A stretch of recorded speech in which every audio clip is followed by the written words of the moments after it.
অঙ্কিলা অরুণাচল প্রদেশের একটা গ্রামে থাকত, যেটা চায়নার খুব কাছাকাছি ছিল। অঙ্কিলার পরিবারে তার বুড়ো মা আর 3টে ছোট বাচ্চা ছিল। অঙ্কিলার পরিবারের খরচা খেতি বাড়ি করে হতো, কারণ অঙ্কিলার গ্রাম চায়নার কাছে ছিল। তাই অঙ্কিলার momos, chowmein, veg Hakka noodles, manchow স্যুপের মতো চাইনিজ জিনিস খুব ভালো করে বানাতে জানতো। অঙ্কিলার মা খেতে কাজ করত, আর অঙ্কিলা বাড়িতে থেকেই খাবার বানাতো। কি হলো মা, আজ তুমি লেট হয়ে গেলে? অনেকগুলো গ্রামবাসীর সাথে সাথে আমাদের ক্ষেতও মিলিটারিতে যাচ্ছে। যদি এরকমটা হয় তাহলে আমরা বরবাদ হয়ে যাব। কিন্তু যদি আমাদের ক্ষেত যায় তাহলে আমরা টাকা পয়সাও তো পাবো। কোনো জিনিস আমাদের কাছে থাকলে আলাদাই ব্যাপার, পয়সা তো হাতে আসতেই খরচা হয়ে যাবে। তুমি চিন্তা করো না মা, ইনকামের অন্য কোনো ব্যবস্থা নিশ্চয়ই হয়ে যাবে। আজ আমি মোমোস বানিয়েছি, এসো খাও। দিদি, তুমি খুব ভালো মোমো তৈরি করো, কিন্তু খেতে আমার খুব ভালো লাগে। ছোটুয়া, মোমোস তো খুব খাচ্ছিস, এটা বল গণিতে কত নাম্বার পেয়েছিস? 10-এর মধ্যে 0। গোল্লা। অঙ্কিলা, তুই ওকে পড়াশোনা করাস না। যদি এই অবস্থায় থাকে তাহলে ও পাস হবে না। মা, ওকে কোনো ভালো টিউশনের দরকার, আমি পড়ালেও পড়েই না। পরের দিন বিকেলবেলা বাড়িতে এসে মা বলল, অঙ্কিলা, আমাদের জমিন চলে গেল, 2 লাখ টাকা পেয়েছি। এই টাকা দিয়ে আমরা কি গ্রামে কোনো কাজ শুরু করি? গ্রামে তো কোনো কাজ নেই, আমি শহরে চলে যাচ্ছি। কোনো কাজ সেট হয়ে যাবে, তখন আমি তোমাকে টাকা পাঠিয়ে দেব। কিন্তু তুই কোন শহরে যাবি? আমি দিল্লি চলে যাই। তুই বিশাখাপট্টনম চলে যা, ওখানে আমাদের গ্রামের একজন কাজ করে। অচেনা জায়গায় কোনো চেনাশোনা লোক থাকলে ভালো হয়। অঙ্কিলা অন্ধ্রপ্রদেশে সমুদ্রের কিনারায় শহর বিশাখাপট্টনম পৌঁছায় আর নিজের গ্রামের ছেলে নরেন্দ্রের সাথে দেখা করে। আমি এখানে কাজ খুঁজতে এসেছি, তুমি আমাকে এখানে কাজ দেওয়াবে? তুমি কি কি করতে পারে বলো তো? আমি সমস্ত চাইনিজ ফুড বানাতে জানি। আমি যে রেস্টুরেন্টে কাজ করি না, ওখানে মোমো তৈরি করার কারিগরের খুব দরকার রয়েছে। আমি আমার মালিকের সাথে কথা বলে নিচ্ছি। নরেন রেস্টুরেন্টের মালিক বিষ্ণুর সাথে কথা বলল, আর অঙ্কিলা মোমোস বানানোর কাজটা পেয়ে গেল। রেস্টুরেন্ট সমুদ্রের কিনারাতেই ছিল। লোকেরা বিচে ঘুরতে আসতো আর খাবার দাবারও খেত। অঙ্কিলার হাতে টেস্টি মোমোস লোকেরা খুব পছন্দ করে। রেস্টুরেন্টের মালিক বিষ্ণুর রোজগার খুব বাড়ছিল, কিন্তু রোজগার বাড়ার সাথে সাথে বিষ্ণু নিজের ওয়ার্কারদের স্যালারি বাড়াচ্ছিল না। ও অঙ্কিলাকে শুধু 10,000 দিত। অঙ্কিলার জন্য সেভিংস করা আর বাড়িতে টাকা পাঠানো খুব মুশকিল হচ্ছিল। আমি এখানে এসেছি 6 মাস হতে চলেছে, আমি বাড়িতে এখন পর্যন্ত 8-10 হাজারই পাঠাতে পারছি। মায়ের জন্য খরচা করা খুব মুশকিল হচ্ছে নিশ্চয়ই। পরের দিন অঙ্কিলা রেস্টুরেন্টের মালিককে বলল, আঙ্কেল, আমার স্যালারি 15,000 করে দিন, আমি বাড়িতে টাকা পাঠাতে পারছি না। তাহলে আমি কি করব? আমি কি তোমার পরিবারকে চালানোর জন্য ঠেকা নিয়ে রেখেছি? আমি তোমাকে কাজে রেখেছি, এটাই তোমার উপরে আমার বিশাল বড় উপকার। মাইনে বাড়াতে পারবো না, যাও গিয়ে নিজের কাজ করো তো। সেই সময় অঙ্কিলার কাছে অন্য কোনো বিকল্প ছিল না, সেই জন্য সে রেস্টুরেন্টে কাজ করা জারি রাখলো। রেস্টুরেন্টের কাছে প্রায় সময় একটা কুকুর আসতো। অঙ্কিলা তার নাম মতি রেখেছিল। মতি যখনই আসতো অঙ্কিলা তাকে 2টো মোমোস খাওয়াতো। একদিন রেস্টুরেন্টের মালিক অঙ্কিলাকে কুকুরকে মোমোস খাওয়াতে দেখে নেয়। মোমো তৈরি করার জিনিসপত্র তোমার বাপের পয়সা দিয়ে আসে না, যে কুকুরকে তুমি মোমো খাওয়াচ্ছ। হ্যাঁ, 2টো মোমোস কুকুর খেয়ে নেবে, তাহলে আপনার কেন লোকসান হবে? একটু ব্যাপারে আপনি আমার মা বাবার কথা কেন বলছেন? এই মোমোর পয়সাগুলো তোমার মাইনে থেকে কাটবো। হ্যাঁ। সেই মাসে বিষ্ণু অঙ্কিলাকে শুধু 8,000 টাকা দিল। রেস্টুরেন্টের মালিকের কঠোর ব্যবহারের কারণে অঙ্কিলা একটা নির্ণয় নিল। অঙ্কিলা নরেনকে বলল, আমি এখানে কাজ ছেড়ে দিচ্ছি, এখন আমি নিজের বিজনেস স্টার্ট করব। কিন্তু তার জন্য তোমাকে অনেক বেশি জিনিসপত্র কিনতে হবে তো, আর একটা কাউন্টারও যে লাগবে, তাই না? যেগুলো রেখে তুমি মোমো বিক্রি করতে পারবে। তা তোমার কাছে ইনভেস্ট করার মতন পয়সা আছে তো? কিছু টাকা আছে আমার কাছে, একটু তুমি দিয়ে দাও। অঙ্কিলা সমুদ্রের কিনারায় একটা কাউন্টারে নিজের মোমোস বিক্রি করা শুরু করলো। এখন বিষ্ণুর রেস্টুরেন্টে খুব কম লোক মোমোস খেতে যেত। বিচে ঘোরাফেরা করার লোকেরা বেশিরভাগ অঙ্কিলার মোমোস খেত। অঙ্কিলা এখন প্রত্যেক মাসে প্রায় 20,000 টাকা রোজগার করে। বিষ্ণু যখন অঙ্কিলার কাউন্টারে ভিড় দেখলো তখন ও চিন্তা শুরু করলো। এতদিন পর্যন্ত শুধুমাত্র আমার রেস্টুরেন্টেতেই চাইনিজ ফুড বিক্রি হচ্ছিল, কিন্তু এই মেয়েটা তো আমার ব্যবসা একেবারে লাটে তুলে দিল দেখছি। যে কোনো দিনও আমার মতন রেস্টুরেন্ট খুলতে পারে। পথের কাঁটা যাতে ও আমার হতে না পারে সেই জন্য ওকে একেবারে শেষ করে ফেলতে হবে। বিষ্ণু একদিন অঙ্কিলার কাছে গিয়ে বলল, অঙ্কিলা, আমার নতুন কাজের লোক ভালো মোমো তৈরি করতে পারছে না। আমি চাই তুমি আমার রেস্টুরেন্টে আবার ফিরে এসো। আমি তোমার মাইনে 2000 টাকা বাড়িয়ে দেব। না আঙ্কেল, এখন আমি 20,000 টাকা রোজগার করি, আপনার রেস্টুরেন্টে কাজ করার কোনো দরকার নেই। তাহলে তুমি তোমার ব্যবসা আমার রেস্টুরেন্ট থেকে দূরে কোথাও সরিয়ে নাও। কেন করে নেব? বিচের সমস্ত জমিন কি আপনার বাবার নাকি? অঙ্কিলার মুখ থেকে কড়া জবাব শুনে বিষ্ণু প্রচন্ড রেগে ওঠে। আপনি মোমোস ছাড়া অন্য জিনিসও বিক্রি করেন, ওদের উপরে ফোকাস করুন। আর যদি আপনি অ্যাডজাস্ট না করতে পারেন তাহলে আপনি আপনার রেস্টুরেন্ট অন্য কোথাও শিফট করুন। এতদিন পর্যন্ত এই মেয়েটা আমার কাছে শুধু মাইনেই চাইছিল, আর এখনই আমার মুখে মুখে উত্তর দিচ্ছে। এর অহংকারকে আমি যদি শেষ না করতে পেরেছি তাহলে আমার নাম বিষ্ণুচন্দ্র দেশাই নয়। সেই রাতে অঙ্কিলা যখন নিজের রুমে যায় তখন দুজন লোক তাকে ধরে ফেলে। তুমি যদি তোমার ব্যবসা বিষ্ণু দাদার ওখান থেকে না সরাও তাহলে কিন্তু তোমার আর তোমার পরিবারের জন্য একেবারেই ভালো হবে না। হ্যাঁ, আমাদের হাত কিন্তু বিশাল লম্বা, মনে রেখো। তোমার পরিবারের উপর আমাদের কড়া নজর থাকছে। দুজন লোক অঙ্কিলাকে ধমকি দিয়ে চলে যায়।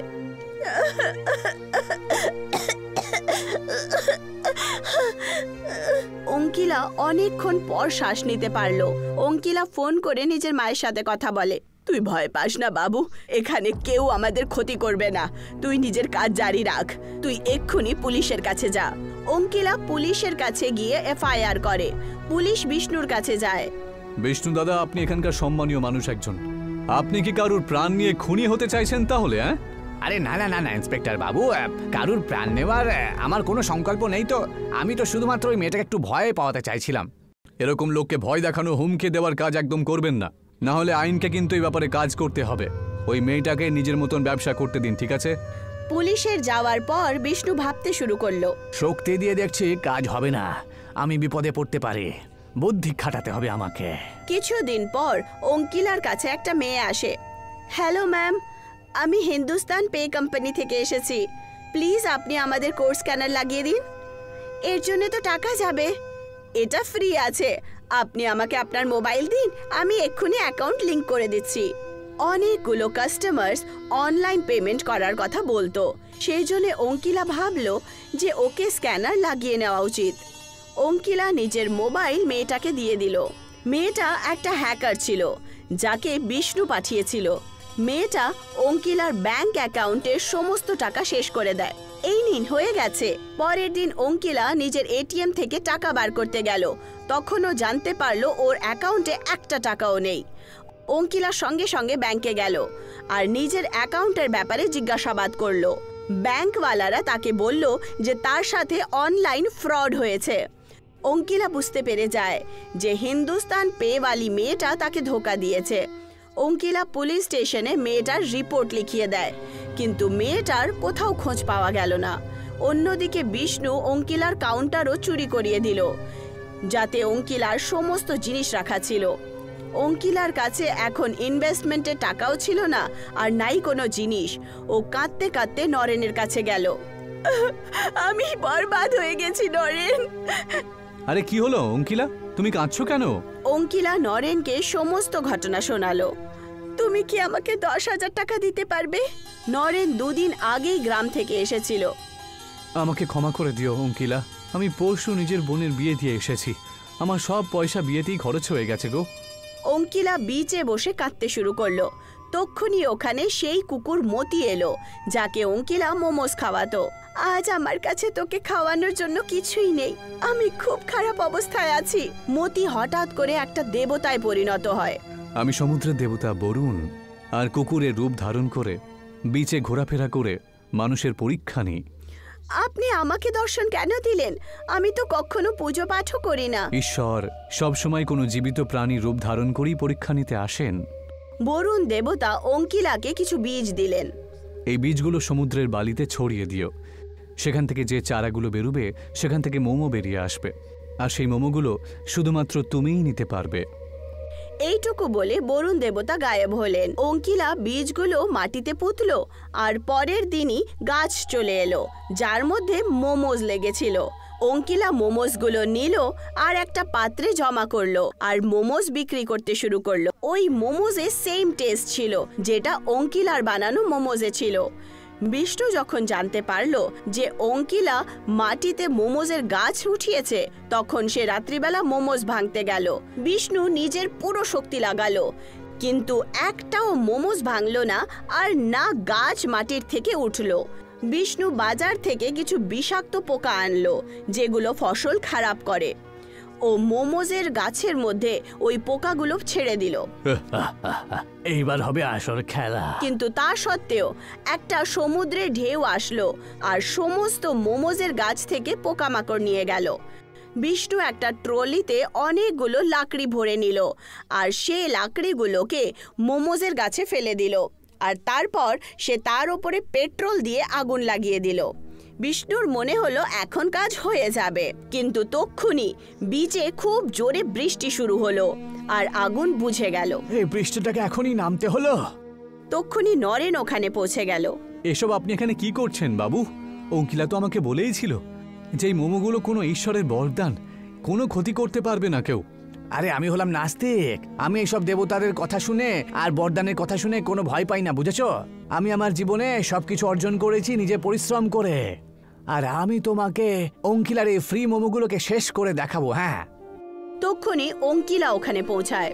বিষ্ণু আঙ্কেল, আপনি আমার মোমোজের গাছগুলোকে লোকসান কেন করছেন? নয়তো আমি আবার পুলিশের কাছে যাব আর আপনার নামে এফআইআর করব।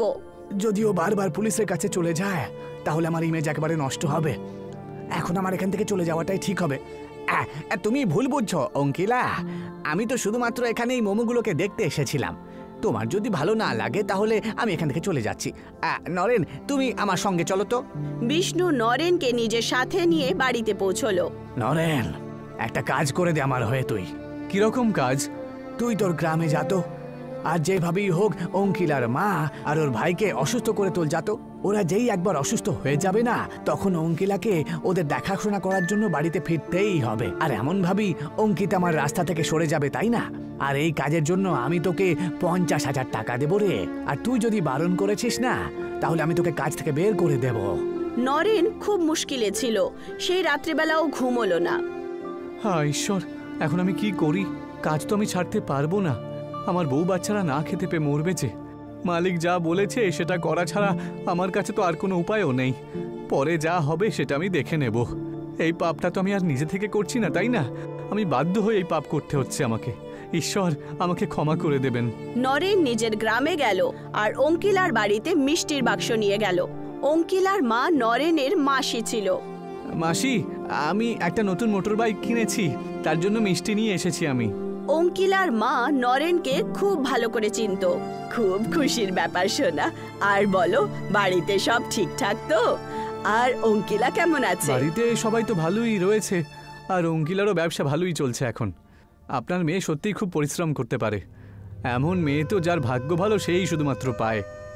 কিছুক্ষণ কথা বলার পর নরেন চলে যায়।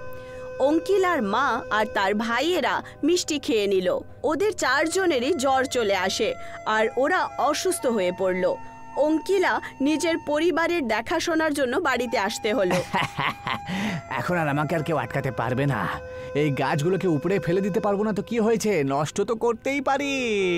বিষ্ণু একটা রোড রোলার আনলো আর রোলার সে গাছের ওপরে চড়ালো, কিন্তু তা সত্ত্বেও গাছের কোনো লোকসান হলো না। রোলার চলে যাওয়ার পর গাছ আবার নিজের জায়গায় দাঁড়িয়ে পড়তো। বিষ্ণু রাগের চোটে পাগল হয়ে গেল। সে সামনে সেই কুকুর মতিকে দেখলো। বিষ্ণু নিজের রাগ কুকুরের ওপরে নামালো। আজকে আমি এই কুত্তাটাকে জীবন্ত ছাড়বো না। হ্যাঁ, বিষ্ণু কুকুরের ওপর রোড রোলার চড়াতেই যাচ্ছিল। তক্ষুনি কুকুর বরুণ দেবতায় পরিণত হলো আর বরুণ দেবতা বিষ্ণুকে রোলার সহিত উঠিয়ে সমুদ্রের মাঝখানে ফেলে দিলেন। বাঁচাও, বাঁচাও, আমি সাঁতার কাটতে পারি না, আমাকেও বাঁচাও। বরুণ দেবতা তার কাছে গিয়ে বললেন, আমি তোমাকে রক্ষা করতে পারি, কিন্তু প্রথমে আমায় কথা দাও যে অঙ্কিলার কাজে তুমি কখনো বাধাপ্রাপ্ত করবে না। আমি কথা দিচ্ছি অঙ্কিলার ব্যবসায় আমি কোনো রকম বাধাপ্রাপ্ত করব না। ওর পয়সাও আমি ওকে আবার ফিরিয়ে দেব, আর ওর কাউন্টারটাও। তখন বরুণ দেবতা বিষ্ণুকে তুলে সমুদ্রের কিনারায় ফেলে দিলেন, আর উনি ওখান থেকে অদৃশ্য হলেন। উনি অঙ্কিলার বাড়িতে পৌঁছলেন আর অঙ্কিলার পরিবারকেও সুস্থ করলেন। অঙ্কিলা শহর ফিরে এলো আর তার কাজকর্ম আগের মতোই চলতে শুরু করলো। একটা গ্রামে পুষ্পা নামের খুবই লোভী মহিলা মিষ্টির দোকান চালাতো। পুষ্পা স্বভাবে খুবই কিপটে আর লোভী ছিল। একদিন পুষ্পার দোকানে রাবড়ি বানানোর লোকটা মোহন তার দোকানে একটু দেরি করে আসলো। মোহন, তুই এখন এসেছিস দোকানে? দেরি করে আসার জন্য ক্ষমা চাইছি পুষ্পা দিদি, আমার বউয়ের শরীরটা খুব খারাপ রয়েছে। তুই আজকালকার আলসি আর বেকার লোকেরা বউয়ের গোলাম হয়ে যাস। আমি তোকে আজকের টাকা দেব না।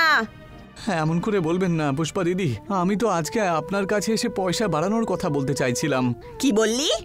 আরে তোর মধ্যে লজ্জা টজ্জা আছে কি না, নাকি সেটাও বিক্রি করে খেয়ে ফেলেছিস? একটা কথা কান খুলে শুনে নে মোহন, আমি তোর বেতন থেকে একটা টাকাও বাড়াবো না।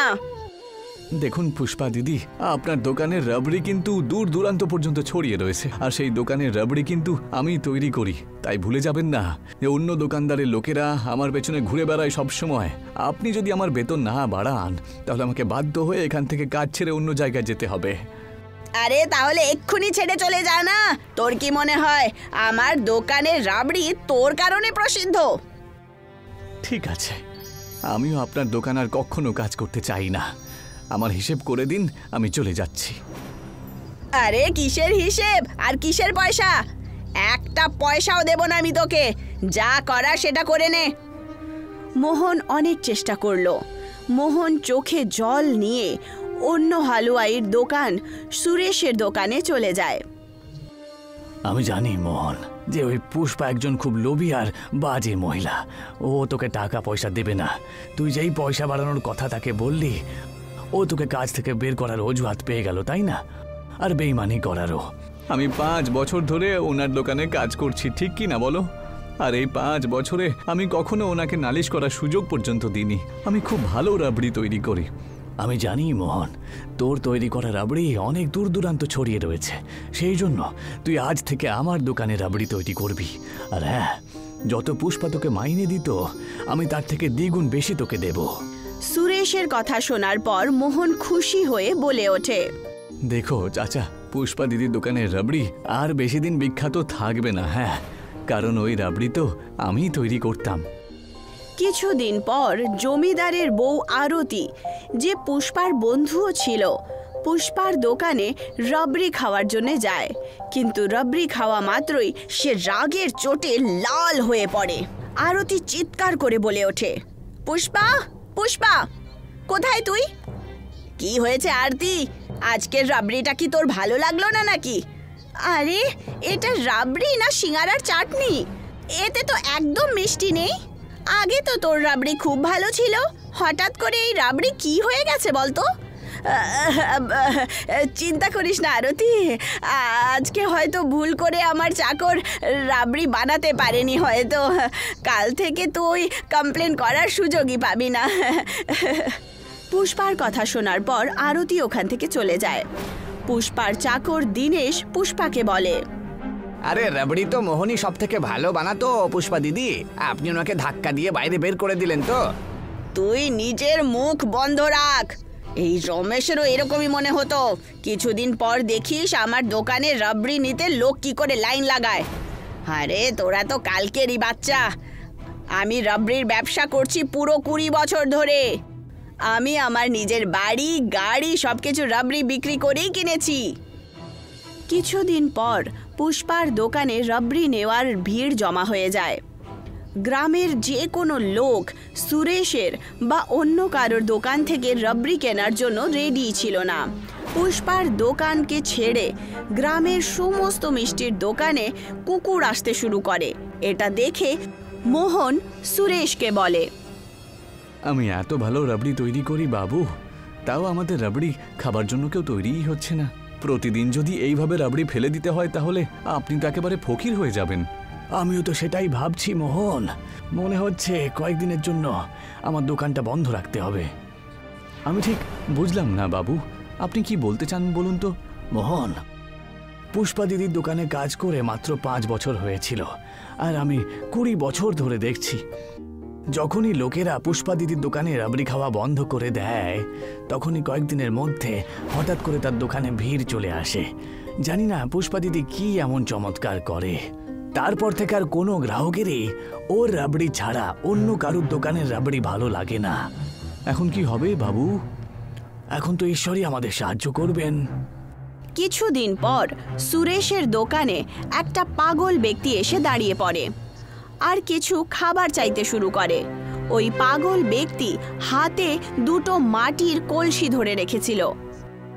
বাবু, মনে হচ্ছে এই লোকটা মানসিকভাবে ঠিক নেই, মনে হচ্ছে কিছু খায়নি ও। ওর অবস্থা দেখে তো মনে হচ্ছে যে ওর কাছে পয়সা করি কিছুই নেই, আর এই বেচারা অনেক দিন ধরে না খেয়েই রয়েছে, তাই না? ওকে কিছু খেতে দিয়ে দাও। মোহন রাবড়ি সেই পাগল ব্যক্তির সামনে রেখে দেয়, কিন্তু ওই পাগল লোকটা মোহনের দোকানের সমস্ত রাবড়ি খেয়ে নেয় আর নিজের হাতে ধরে রাখা একটা কাঁচা মাটির বানানো কলসি মোহনকে দিয়ে দিয়ে ওখান থেকে চলে যায়। ওর যাওয়ার পরই মোহন কলসির ঢাকনা খুলল, তখনও দেখতে পেল যে ওই কলসিতে লোহার বানানো রাবড়ি রাখা ছিল। আরে এই ভাঁড়ে কি আছে? এই ভাঁড়ের মধ্যে কিছু জিনিস রাখা রয়েছে যেটা একদম রাবড়ির ডিজাইনের তৈরি করা।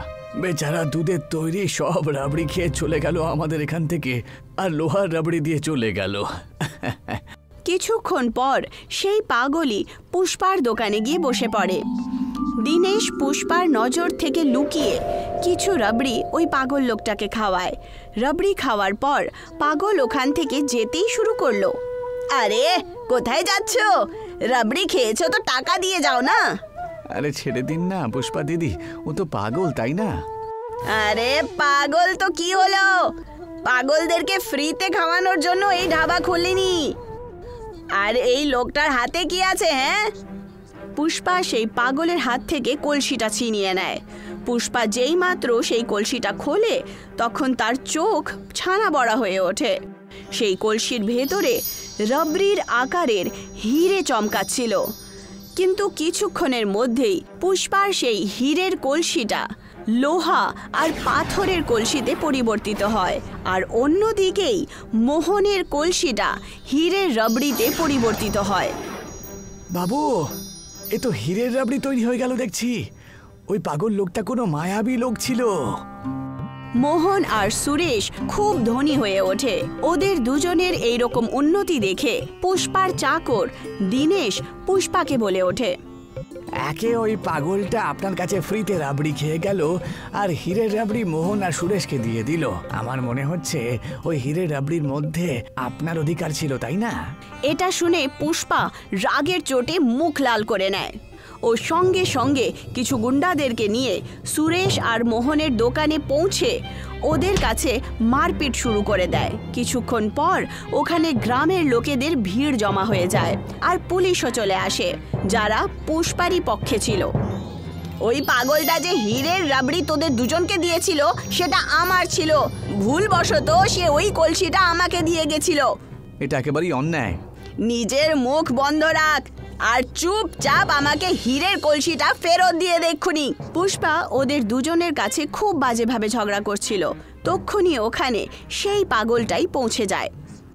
আমি তো ভাবলাম যে এখন আর তোমার সেরকম আগের মতো লোভ নেই, কিন্তু যত দিন যাচ্ছে তোমার লোভ তো বেড়েই চলেছে। পুষ্পা সেই পাগল ব্যক্তির আওয়াজটা বুঝতে পেরে যায়। সেই আওয়াজটা ছিল তার বরের, যে অনেক বছর আগে হারিয়ে গেছিল। গ্রামবাসীরা 20 বছর আগে মোহনের বাবা কয়লা খনিতে হিরে পেয়েছিল, বুঝতে পেরেছো? ওই অসহায় মানুষটা আমাকে নিজের মনে করে ওই হিরে এক রাতের জন্য রেখে দিয়েছিল আমার কাছে। আমার স্ত্রী পুষ্পা একজন লোভী মহিলা ছিল। 20 বছর আগে একটা দুর্ঘটনায় আমার আর মোহনের বাবার জীবন চলে যায়, আর সেই থেকেই আমি মোহনকে হিরেটা দেবার জন্য ছটফট করছিলাম, কিন্তু পুষ্পার কারণে আমি বারবার ব্যর্থ হই।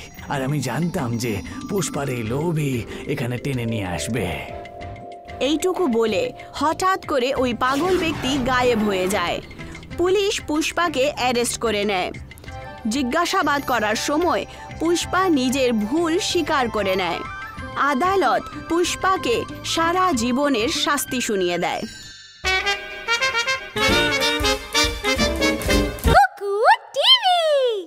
দিল্লি শহরে মায়া আর তার ভাই মোহনের সাথে মোমো বিক্রি করত। নিজেদের বাবাকে ছেড়ে দুজনে দিল্লিতে রোজগার করতে এসেছিল। ওরা দেখল যে দিল্লিতে মোমোর ব্যবসা খুব ভালো ছিল।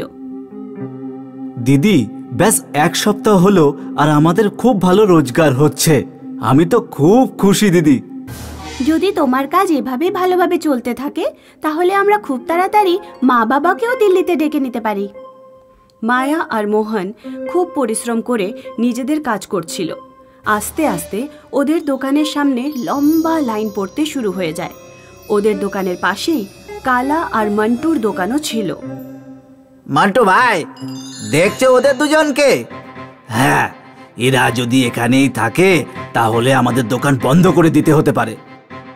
আমি এই জায়গা 5 বছর ধরে দোকান চালাচ্ছি, আমি তো নড়বই না। যদি প্রয়োজন হয় তাহলে আমি ওদের উঠিয়ে দেব। হ্যাঁ কালা, আমিও তোমার সাথেই আছি, ওদের এখান থেকে উঠিয়ে দিতেই হবে। কিছু মাস পরে মায়া আর মোহনের মা বাবা দিল্লি চলে আসে। মা বাবা, তোমাদের দেখে খুব আনন্দ হচ্ছে। বাবু, তোমাদের উন্নতি দেখে আমারও খুব খুশি হচ্ছি। একদিন কালা আর মন্টু হিংসের চোখে মোমোর দোকান দেখতে দেখতে কথা বলছিল। মন্টু, এবার তো কিছু একটা করতেই হবে। দেখো ভাই, খাওয়ার জিনিস, যদি কোনোভাবে কাস্টমাররা এদের খাবারের প্রতি বিরক্ত হয়ে যায় তাহলে ব্যাস ওদের ব্যবসা চৌপাট হয়ে যাবে। ওদের মোমোর বাসনে আমরা ইঁদুর মারার বিষ দিতে পারি। কালা, ইঁদুর মারার বিষ খেয়ে যদি কেউ মরে যায় তাহলে? কেউ মরবে না, আমি জানি। অল্প একটু দিয়ে দেব। একবার যদি কিছু লোক অসুস্থ হয়ে যায় তাহলে সব কাস্টমার পালিয়ে যাবে। বাহ, কি প্ল্যান ভেবেছো কালা ভাই, তোমাকে তো মানতেই হবে। মোহন, আজ আমাদের কাছে বেশি মোমোস বেঁচে নেই, এগুলো বাড়িতে নিয়ে যাই আর এগুলোই খেয়ে নেব রাতে। হ্যাঁ দিদি, আমিও খুব ক্লান্ত হয়ে গেছি, আর মা বাবাও আমাদের মোমোগুলো টেস্ট করতে পারবে। মায়া আর মোহন মোমো নিয়ে বাড়িতে পৌঁছয়। সমস্ত ইঁদুরের বিষ মেশানো মোমোগুলো মায়া, মোহন আর ওদের বাবা মা মিলে খেয়ে নিল। পরের দিন সকালে মা বাবার শরীর খারাপ হয়ে গেল। শরীর খারাপ হওয়ার জন্য ওদের হাসপাতালে ভর্তি করতে হলো।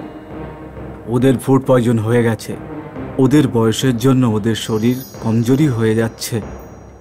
ডাক্তার, মা বাবা ঠিক হয়ে যাবে তো? এই মুহূর্তে আমি কিছুই করতে পারবো না।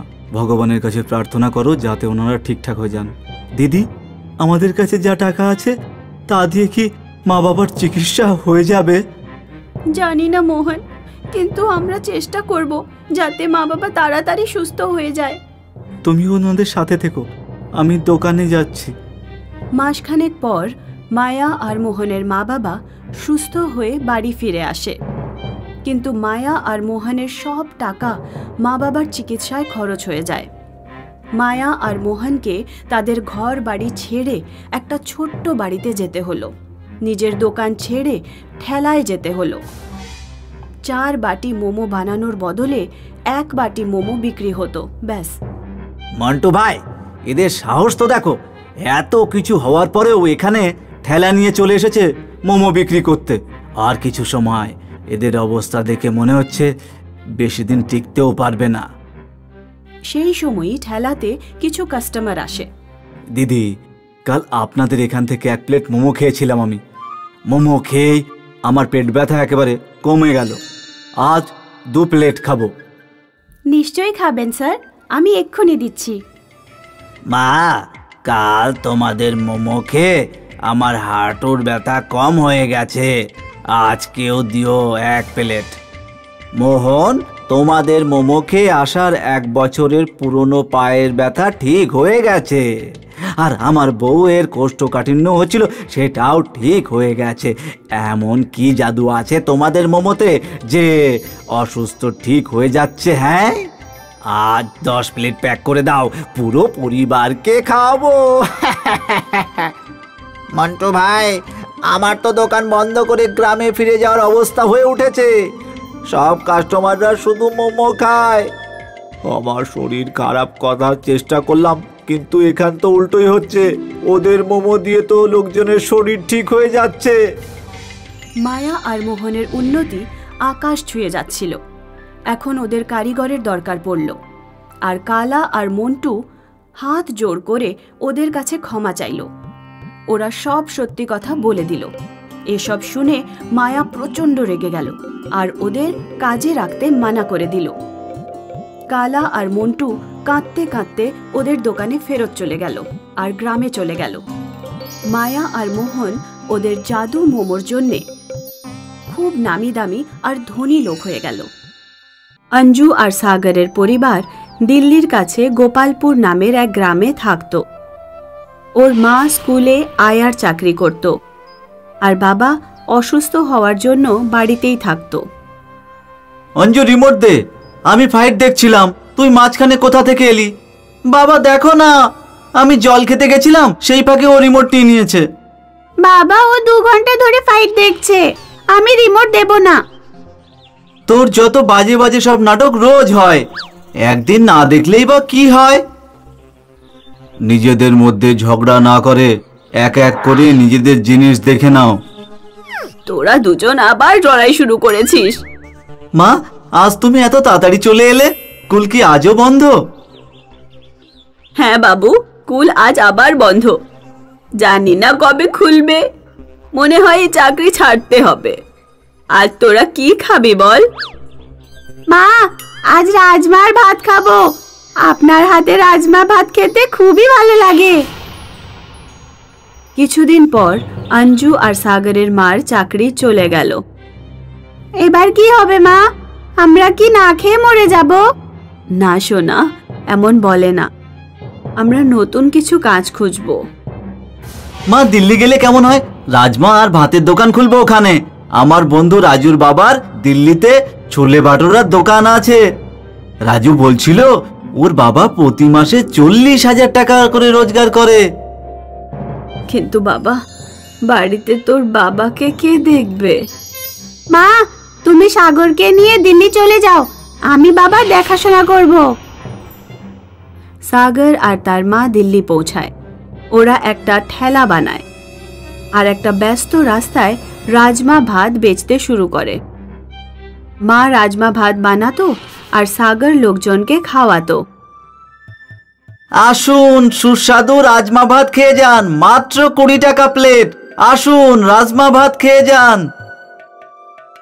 কিছুদিনের মধ্যেই সাগরের ঠেলার কাছে রাজমা ভাত খাওয়ার জন্য ভিড় জমা হতে থাকে। সাগর আর ওর মা যেখানে নিজেদের ঠেলা দাঁড় করাতো তার ঠিক পেছনে একটা নিরামিষ হোটেল ছিল। হোটেলের মালিক সুমন রেড্ডি যখন দেখল যে হোটেলের সামনে এক রাজমা ভাত বিক্রি করার ভালো রোজগার করছে, তখন তার ঈর্ষা হতে লাগলো। যদি এই মহিলা আর তার ছেলে রাজমা ভাত বেচে এমন কামাতে পারে, তাহলে ওরা একদিন আমার মতো হোটেলও খুলে ফেলবে। আমার যে করেই হোক এদের ব্যবসা বন্ধ করতেই হবে। একদিন সুমন রেড্ডি সকাল সকাল নিজের এক চেনা পুলিশ নিয়ে সাগরের ঠেলার কাছে এলো।